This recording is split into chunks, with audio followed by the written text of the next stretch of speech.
Burr Stewart here with another episode of my continuing series of diverse and interesting model railroad videos. Now you can see already we've got some modern diesels, we have some older British steam, some brand new British passenger equipment, a bunch of construction to show you that includes new sheep without a fence, but at least there are sheep there, and some really weird construction updates, as well as some nice switching, although even that is a little weird. We've got a GE 44 tonner as well as an absolutely gorgeous Sacramento Northern engine that is about as smooth a runner as you'll ever see. So all of that is coming up here. Let's start with the Titfield Thunderbolt. Now, the only reason I'm putting you through watching this one more time, and if you are familiar with my channel, you know I've shown this Titfield Thunderbolt before, is that Robin brought over some additional cars that were appropriate to run behind it, and he wanted to see how much power that little tiny steam engine had. But meanwhile, we still had the new CPKC locomotives, so we'll be seeing them in a minute as well. But the Titfield Thunderbolt was pretty much dominating the main line at the beginning of this session here. Now this, of course, is going through downtown Seattle. A little far from England, but what can you do?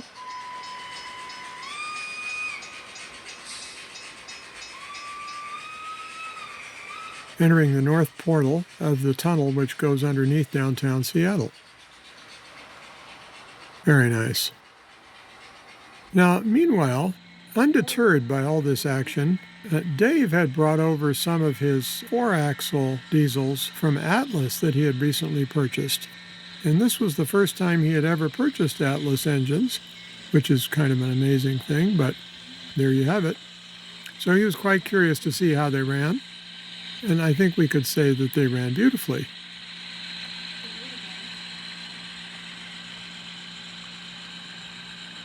Now these are the 3 engines running by themselves, but as you'll see, we'll hitch them up to some other modern cars and pull that train around in a few minutes.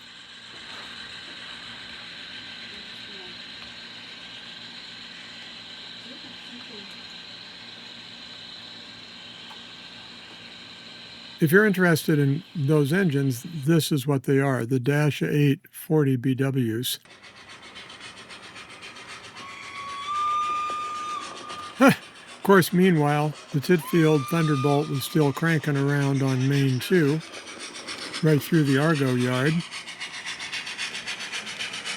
And you got to realize that's a pretty small engine. Apparently it's got quite a bit of weight in it. And as we'll see later, he ran it up the grade to Skycomish, and it pulled that as well. You can see that the Milwaukee transfers to us over in Argo.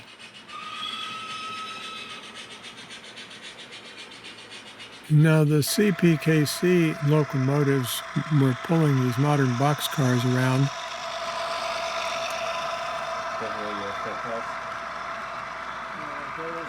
And I don't really know what to say about this, except that they're modern boxcars. They need to be weathered, and it looks a lot more realistic to run them behind these modern engines than all of my 1973 era rolling stock, which you see otherwise all around the layout.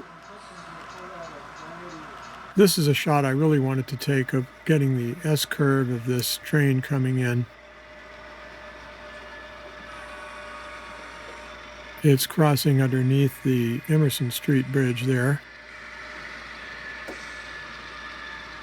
next to a relatively new BNSF 1500 over on the drill track on the left there.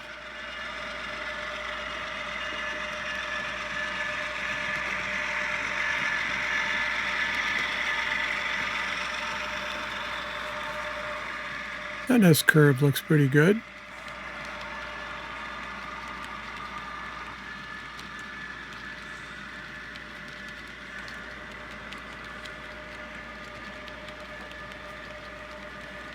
And you'll see the cabooses in the caboose track are the same ones that I featured in a recent video, part 118.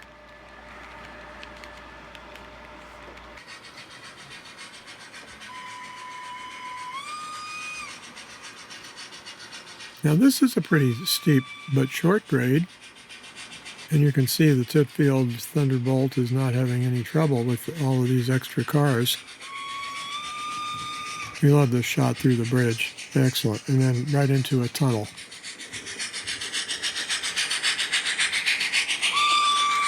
Model railroading at its best, right?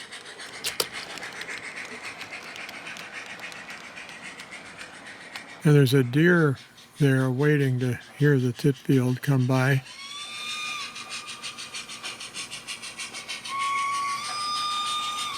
Probably being scalded by steam.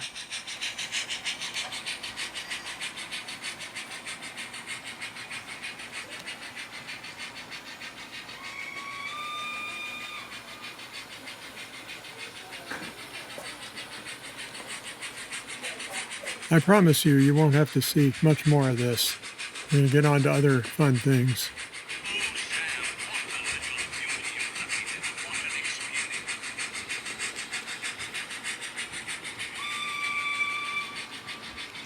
Oh, hey, we've got the Titfield Thunderbolt for your delectation. Yes, indeed. And we've got the official book. Oh yes, I've never seen it.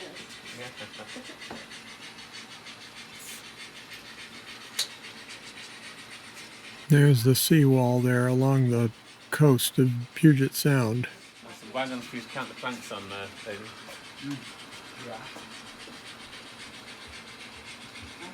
Now I got distracted by this really nice weathering job that I did many years ago on this Cato covered hopper. I used oil paint washes on it. Oh, there you go, yeah. And then Lisa had come in to our party and had spent some time weathering this new Class 1 Model Works depressed center flat car. So I put a load on that thing, and I'll show you how that works. See, the load just pops right off.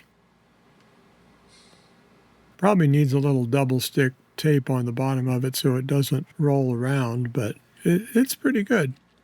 The load looks great, the car looks great, the weathering job was excellent, and it's a Penn Central, which is one of my favorite railroads, even though it was such a disaster at the time.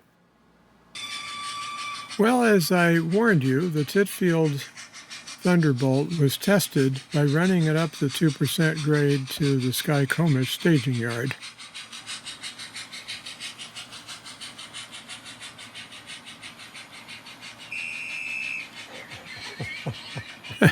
And Robin was continuing to experiment with the different function buttons on his throttle. They're just so cute. It makes me smile every time I run it. And it just climbed its way up the mountain without any problem. So the moral of the story is, if you put enough weight in a small engine, it'll probably perform pretty well.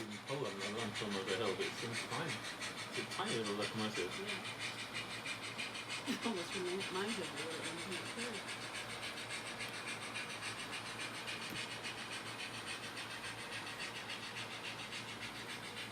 And I just put KD couplers and everything, and it was kind of hard to do, but they look like they're working. So I want to do it better with any of them uncoupled and round back down. Well, now for a construction update. If you don't have something blocking the edge of the layout, look how far down a car will fall if it derails. We spent some time installing plexiglass barriers on some of these tracks. This is one over in Mukilteo, Not earth-shattering anyway, but and we didn't want these tank cars falling to the floor. And you can see it's quite a ways to the floor. There's my shoes there. So we're very happy about this improvement. It'll keep us from breaking model railroad cars in the future. And of course, as many of you know from watching my channel, we really need to do this on the Rainbow Bridge. And we'll get there, I promise you.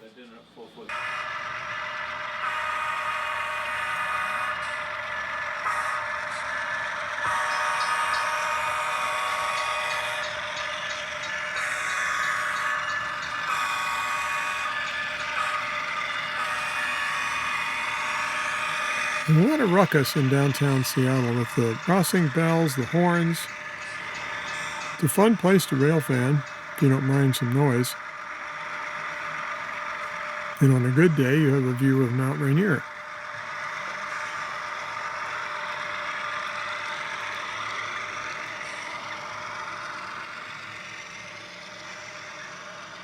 Well, of course, Robin had to bring something other than the Titfield Thunderbolt over.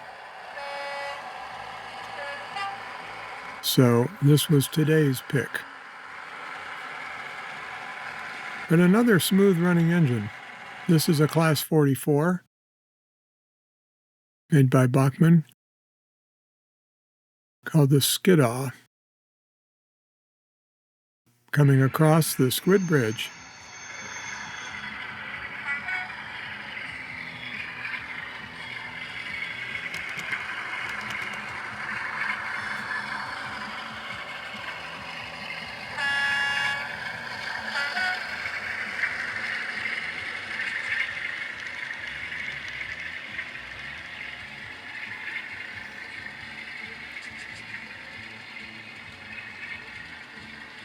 I picked up some Arizona Rock and Mineral Company ballast, which we're planning to use on the narrow gauge.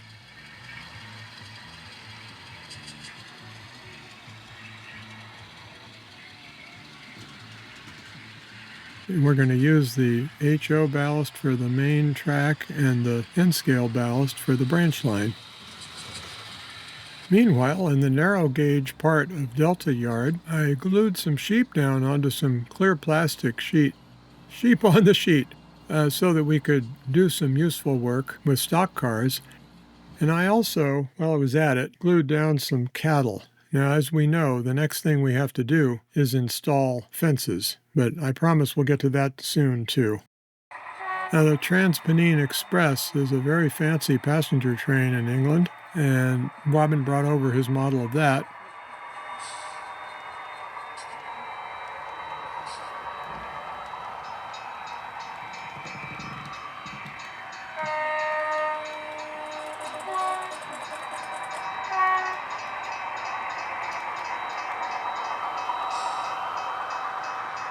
And it appears to be having no trouble getting through downtown Seattle. Here are the pictures of the box that these models are. They're Accurascale Transpennine, and with a Class 68 diesel pulling it.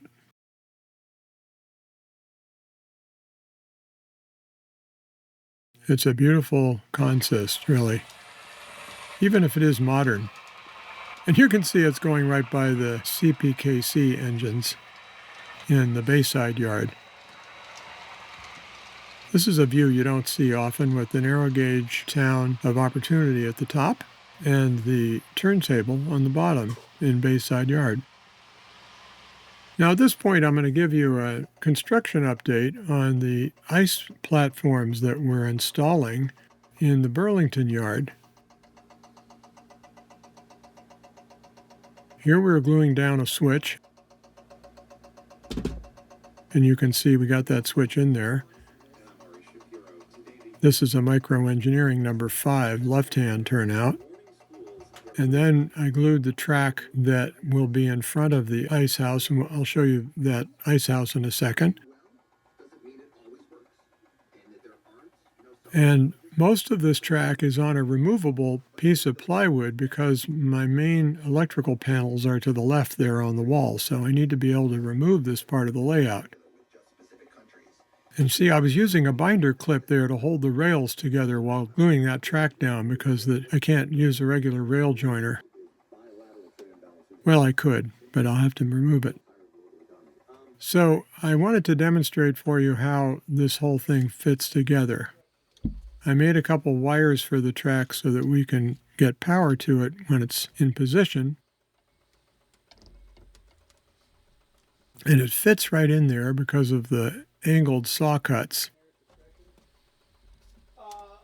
So I'm positioning it there. And then this is the piece of foam scenery that I'm planning to glue down on it. But as you can see, I should have moved that truck out of the way. Ended up having to redo everything while I was just trying to demonstrate this for you. But this kind of thing happens all the time around here, and you're used to it. Reality model railroading is fun, even if it is sometimes a little strange. So there we have the track in place and the scenery in place, and now here comes the ice platform that was built by Bill Messicar. And I think that's going to work out just fine. The track is just the right distance away, and we're going to test it now with a couple of refrigerator cars, otherwise known as reefers.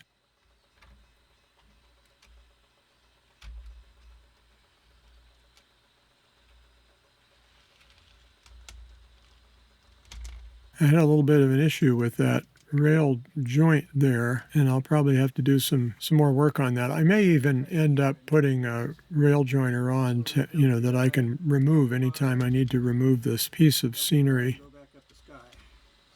Cool. And that looks good. Goes right by there.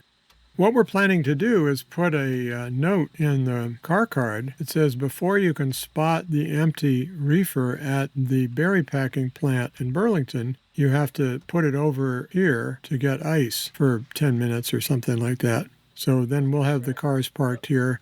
I'll set up some sort of a timer. And down below you can see that Dave got his train running with those 3 new Atlas engines. Very nice. This is a particularly wide-angle lens, so you get to see a lot of the layout there. So here's what happened before that. To backtrack a little bit, here's the bang that was associated with hitching onto those boxcars.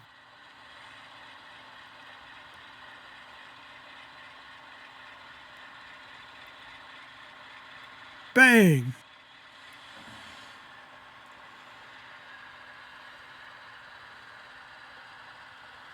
Once he had the air pressure pumped up, he was able to charge off. It's a shame we haven't weathered these engines. You can hardly see the trucks or anything. They're all so dark, shiny black plastic. But you can look forward to that in future videos, right? You can see we just went by the Space Needle. And that we're going through a crossover to get from main 1 to main 2.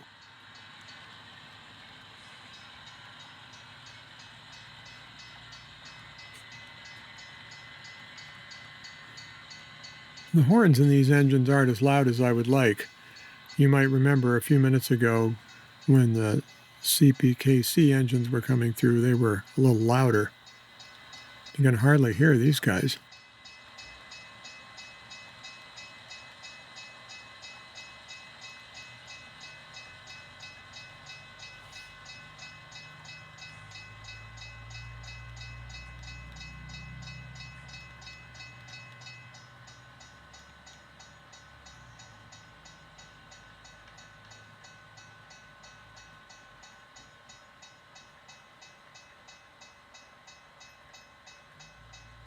Now, a few minutes later, he had run around the reverse loop south of Argo and come back into the yard.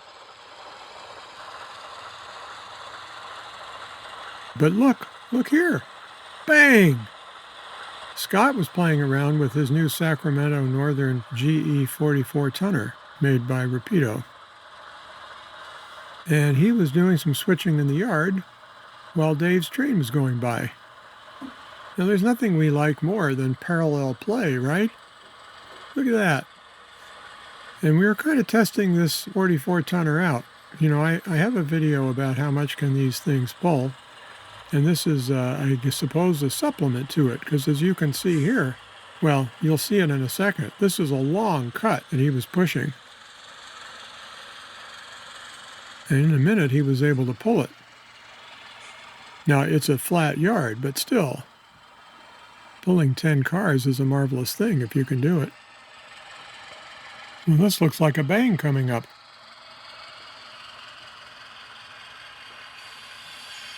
Bang! Not bad.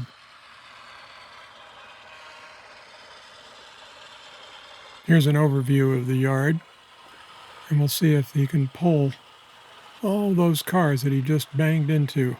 No, he's pushing them first. But I think he's going to pull them in a minute. First, he has to hide the engine underneath the bridge. He's so ashamed of what it looks like with those foam pads still on the walkways. Wow, you can push all those cars? Yeah. Fantastic. Well, meanwhile, Scott wanted to show off his absolutely gorgeous Sacramento Northern T7, I believe this is.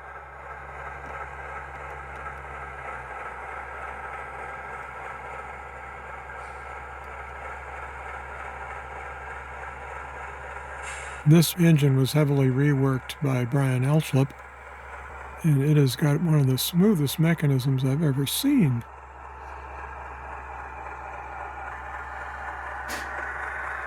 You saw it starting up there. In just a minute we'll slow it down and you can see that too.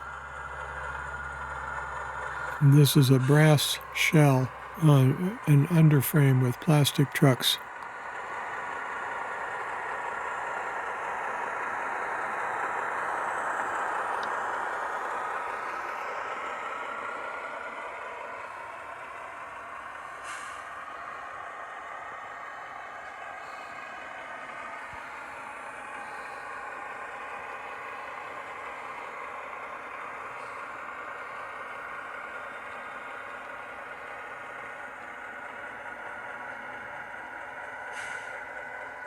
Here we go. Wasn't that a nice smooth stop?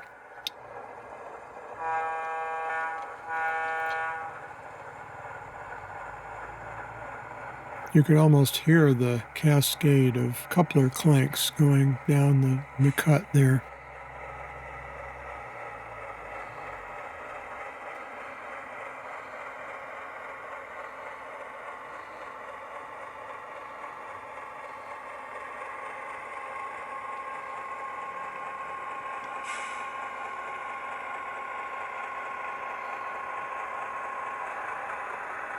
Well, this whole video has had a bunch of bizarre things in it. Hopefully the next video we'll get back to running the Burlington Northern in 1973 instead of all this peripheral action from my friends who bring over any number of things. But you have to say that the things were pretty cool. And this switcher is no exception. Even though it would never have been in Interbay yard in the real world. We sure like it.